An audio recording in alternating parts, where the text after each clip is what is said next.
AndreyHutch here, not a licensed physician, purely educational and for entertainment.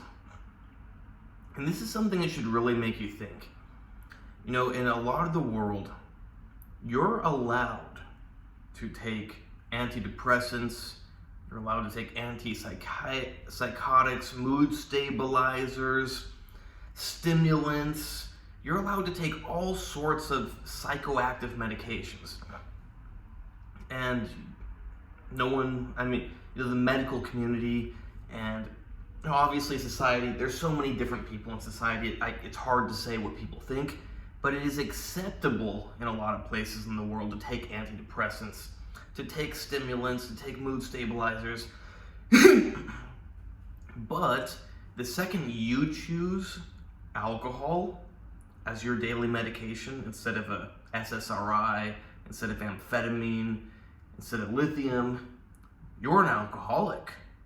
You need medical attention. You are not well. You have a problem. Have you ever thought about that? Why is it that all those other psychoactive medications are allowed and it's acceptable to take those every single day, to be dependent on those medications? Oh, and I forgot, anxiolytics like benzodiazepines, barbiturates aren't really used nowadays, but benzodiazepines, for example. So, we got antidepressants, we got anxiolytics, we got mood stabilizers, we got antipsychotics, we got stimulants, we got a lot of stuff. But alcohol, the oldest drug known to mankind that we actually evolved with, that we're meant to have, for some reason, if you put any amount of that into your body every single day, you are an alcoholic and you have a problem, apparently. The interesting thing is, now I'm all for technology and using our chemistry and biology technology to produce better drugs. There are drugs that can do what alcohol does with less toxicity. I like those. They're great. But most people aren't using those. So they're not really relevant to this conversation.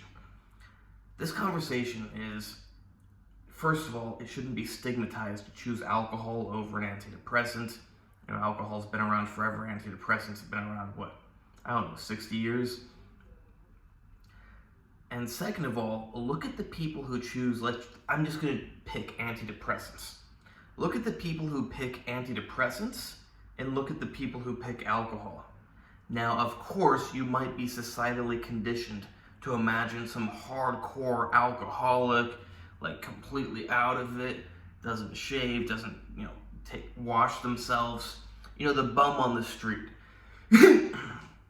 That's the idea of an alcoholic for a lot of people. But the reality is that normal, real men tend to pick alcohol. It's funny that, people in general don't catch on to this, and the medical community doesn't catch on to this. And I'm not trying to copy a phrase from 2.5 Men, but manly men tend to choose alcohol over an SSRI, over a benzodiazepine, over a mood stabilizer. You get the point.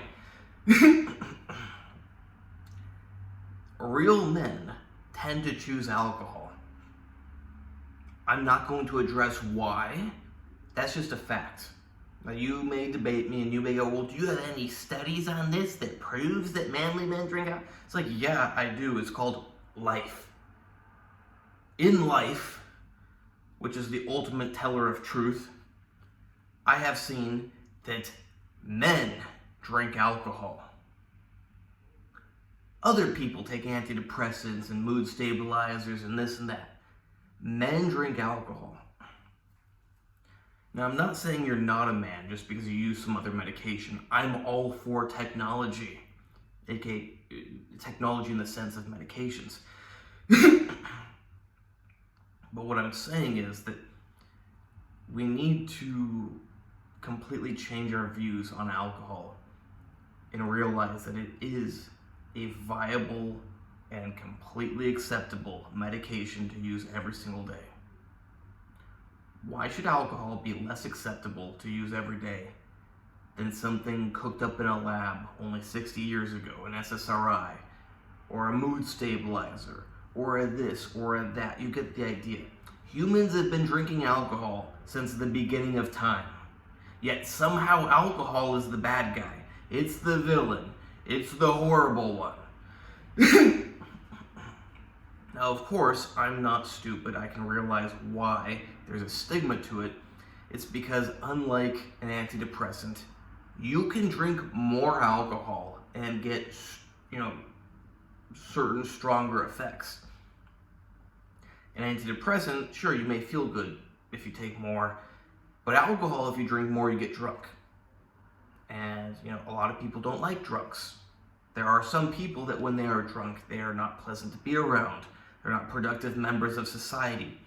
And that's why, because there is a cap on the effects of antidepressants and they are not intoxicating like alcohol is, or, benzodiazepines, actually, they are intoxicating. Antidepressants are arguably the only one that's not intoxicating at a higher dose until it becomes toxic for you.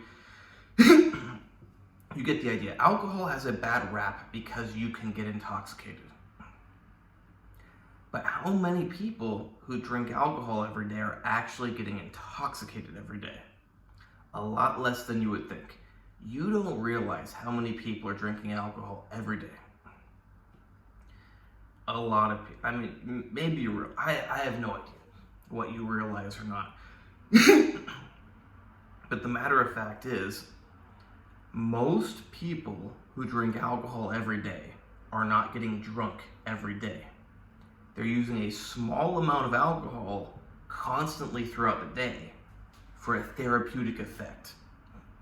And is it that crazy to think that the one substance that we have evolved with since the beginning of our existence could be used therapeutically?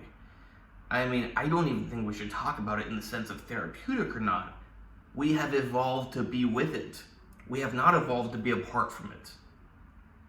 You have to be crazy to think that you can separate the human from the alcohol with no ill effects.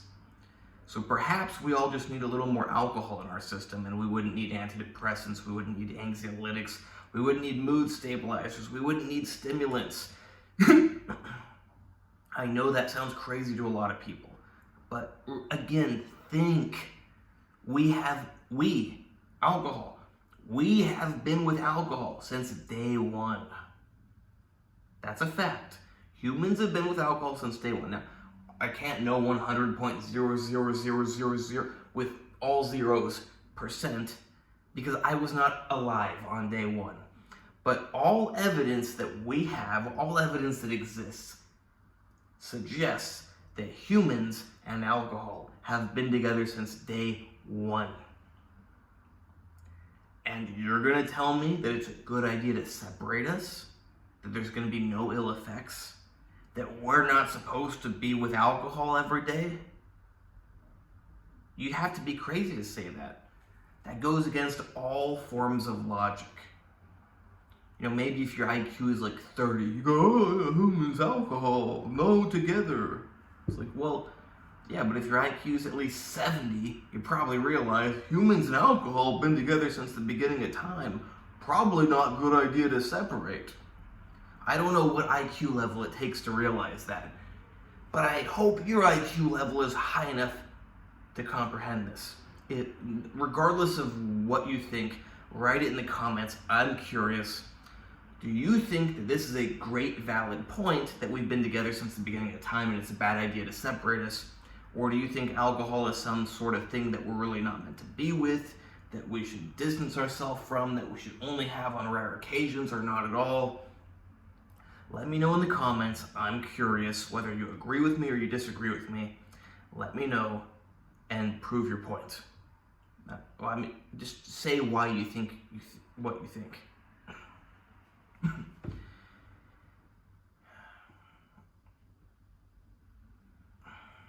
It's just crazy, doctors want to put you on antidepressants and at the same time separate you from the thing you've been with for all of human history. Or they want to put you on anxiolytics, or mood stabilizers, or stimulants. You get the idea. It's like, why not just stick with the thing we've always used? Oh, I got a crazy thought. Because big pharmaceutical companies aren't making a bunch of money off it. Could that be what it is? Maybe. And who funds the research that is taught to medical students? Is it alcohol companies, or is it big pharmaceutical companies who make no money from alcohol? That's a hard one. You might have to think about that. Hope you liked this video. Please like, subscribe, and comment. Check out the other videos. Check out the arms. These are alcohol arms. These are not antidepressant, mood stabilizer, whatever arms.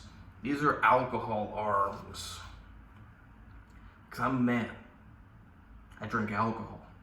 I'm not going to say how often. I don't want to incriminate myself. But you get the idea.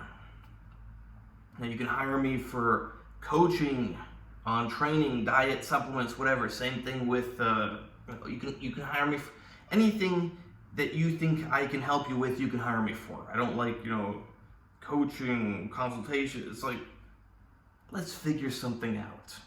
You want to hire me on a monthly basis? That's what I like to do. Because the reality is, if you're going to hire me for a consultation, and then you're going to want to hire me for another consultation, and then it's like, why don't we just do it on a monthly basis? The cost, depending on how many consultations you want per month, if we just do a monthly thing, it's cheaper for you and more simple. Because it's just weird to, when you do it based on a consultation basis, now you're like, do I really want to pay to talk to him again? Just pay monthly and talk to me as much as you want to talk to me. And of course, I don't give you any medical advice because I don't have a medical license, but I give you all of the medical information and first and second hand experience that I have so you can make your own decisions. I go, well, I would do this if I were you, but I'm not you, so you have to decide. I'm an expert on the human body. I'm an expert on drugs. You make of that what you want. Perhaps it's a good idea to work with me. Unless you want to become the expert, but you probably don't. If you do, that's great. If you are 14 watching this and you want to become an expert on all the things I'm an expert on, go for it. If you're 33 and you just want to, improve yourself, get in better shape, get in better health, still go for it. But perhaps you want to start doing that before you're an expert on it. So you want to still hire me and keep working on being an expert on it. Then when you're 43, you don't need me and you can do it all yourself. But the reality is, with my teachings, you can probably do it all on your own 6 months to a year later.